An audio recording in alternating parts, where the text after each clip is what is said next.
This is your captain speaking. It's the 6th of Junio in the year 2013. I'm here aboard the Golden Vanity, and I've been receiving a lot of requests for people who want to know what I do to while away the time on these long voyages.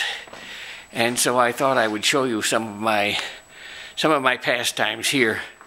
I have a little part of my quarters, which I call the parlor, where I can spend time away from the sea, away from the crew, and do some not exactly meditating, but some pastime activity where I can think and make my internal rhapsodies about. If you've noticed that I have a strange kind of handheld camera for these weblog today, well, that's because my tablet is on the fritz, and I'm not using it to do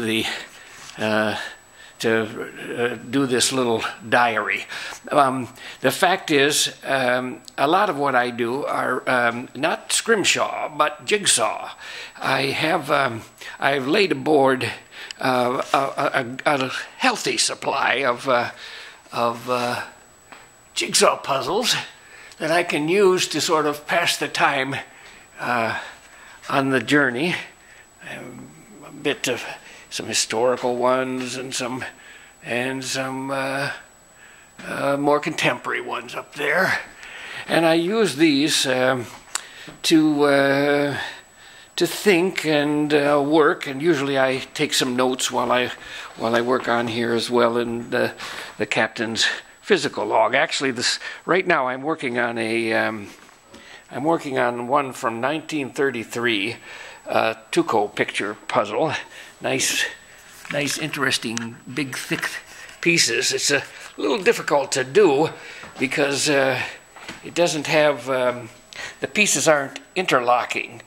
They're what we call non-interlocking, but they are intersecting. That is, the pieces, you know, there's a kind of steady line through, so you know that the width of that piece and the width of that piece while you're working on it. These are difficult to do, especially if you're wearing a fuzzy sweater. You don't want to do that. I actually put them in this little puzzle tray that ship's mate Steve Sanders made for me. And that keeps the pieces from kind of wandering off the table and being knocked off onto the floor and lost to humanity. But I've been putting this together. Now you notice it also doesn't have a picture of the picture in the on the box. It just says Holland Beauties, and inside it's some rather mundane picture of a Dutch girl and some flowers and a windmill and on the wall and so forth and so on.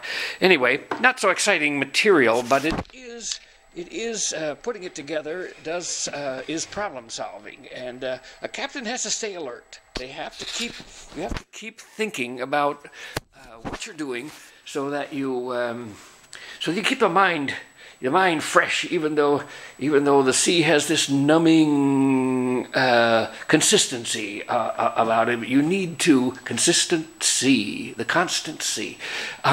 You have this need to stay mentally alert and interested in life.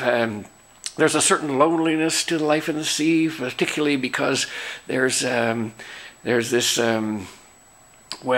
tendency for class separation between the captain and the ordinary seaman, and then there's just a general loneliness and emptiness of the vastness of the sea, and long periods of monotony. Well, you might say, no matter how many of those puzzles you bring along, you're at some point going to run out of them and have to start doing them over again. And that kind of pastime, isn't that boring in itself? And I say, yes, it would be if I didn't have a solution for it.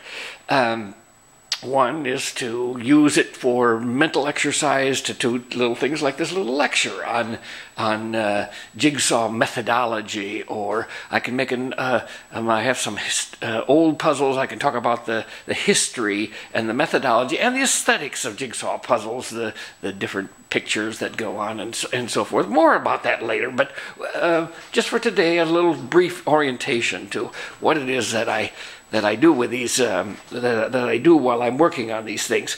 And I hope you'll stay tuned to find out more about the captain's, I'm not going to call it a hobby. It's certainly not a trade. We're going to call it an aesthetic exercise. For now, the captain's signing off.